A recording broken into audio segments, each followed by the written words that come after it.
Sekali peristiwa, murid-murid Yesus bertanya kepadanya, "Kalau demikian, mengapa ahli-ahli Taurat berkata bahwa Elia harus datang dahulu?" Jawab Yesus, "Memang Elia akan datang dan memulihkan segala sesuatu. Dan aku berkata kepadamu, Elia sudah datang. Tetapi orang tidak mengenal dia dan memperlakukannya menurut kehendak mereka. Demikian juga Anak Manusia akan menderita oleh mereka." Pada waktu itu, mengertilah murid-murid Yesus bahwa ia berbicara tentang Yohanes Pembaptis. Demikianlah Injil Tuhan.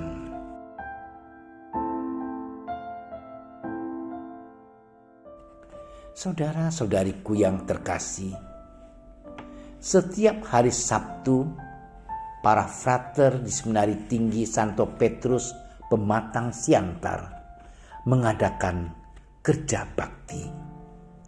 Salah satu pekerjaan yang harus dilaksanakan ialah memandikan babi dan membersihkan kandang babi. Ada 2 orang frater yang bekerja di tempat tersebut, yaitu Frater Johann dan Frater Yakub. Frater Johann sangat bersemangat untuk bekerja, sedangkan Frater Yakub tidak bersemangat bekerja karena ia merasa jijik untuk bekerja di tempat itu. Frater Johann pun menyemangati Frater Yakub dengan berkata, "Bekerja memandikan babi dan membersihkan kandangnya juga dapat menuju kekudusan. Kita melakukannya dengan dalam hal yang kecil, namun dengan cinta yang besar." Melihat Frater Johann semangat bekerja, akhirnya Frater Yakub pun menjadi semangat untuk bekerja. Saudara-saudariku yang terkasih, dalam hidup ini terkadang kita sudah menutup diri dan kurang peka terhadap suara Allah dalam diri kita. Kita mudah mengikuti keinginan manusiawi kita. Dalam Injil hari ini, Yesus berkata kepada murid-muridnya, "Elia sudah datang, tetapi orang tidak mengenal dia dan memperlakukannya menurut kehendak mereka.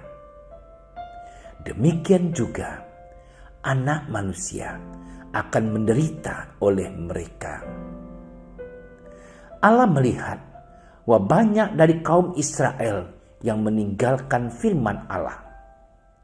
Nabi Elia diutus ke tengah bangsa Israel untuk mengajak dan mengajarkan mereka untuk hidup dalam kasih dan dekat dengan Tuhan. Elia memberikan pencerahan atas kekelaman cara hidup bangsa Israel. Elia tampil bagaikan api yang perkataannya laksana obor membara. Yesus menegaskan bahwa Elia telah datang kembali dalam diri Santo Yohanes Pembaptis untuk membawa pemulihan dan persiapan menyongsong Mesias. orang-orang Israel tidak mengerti dengan keberadaan dan warta Yohanes yang datang untuk menyerukan pertobatan dan mempersiapkan serta menyongsong kedatangan Mesias. Orang Israel mendambakan kedatangan juru selamat, namun mereka tidak mau membuka diri terhadap kehadiran utusan Allah yang menghantar mereka kepada Sang Mesias, yaitu Yohanes Pembaptis. Saudara-saudariku yang terkasih, dalam hidup ini terkadang kita kurang peka untuk memahami apa yang terjadi di sekitar hidup kita. Seperti orang-orang Israel yang tidak mengerti dengan keberadaan dan warta Yohanes Pembaptis tentang kehadiran Yesus, demikian juga kita. Ketidakpahaman, keterbatasan hati dan pikiran sering dapat menutup segala kebaikan dan rahmat yang Tuhan tawarkan dalam hidup. Pada masa Advent ini menjadi kesempatan bagi kita untuk membuka diri dan pikiran kita agar mampu menyadari kebaikan rahmat Allah yang diberikan kepada kita dalam berbagai cara.